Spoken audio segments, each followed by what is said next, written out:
যাবি, যে শান্তি মদিনায় পাবি, বেহেশতের নাই উল্টা দাবি, বেহেশতের নাই উল্টা দাবি।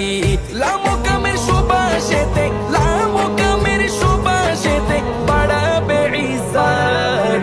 আজও কেন বিলম্ব মন দয়াল নবীর জিয়ারত, আজও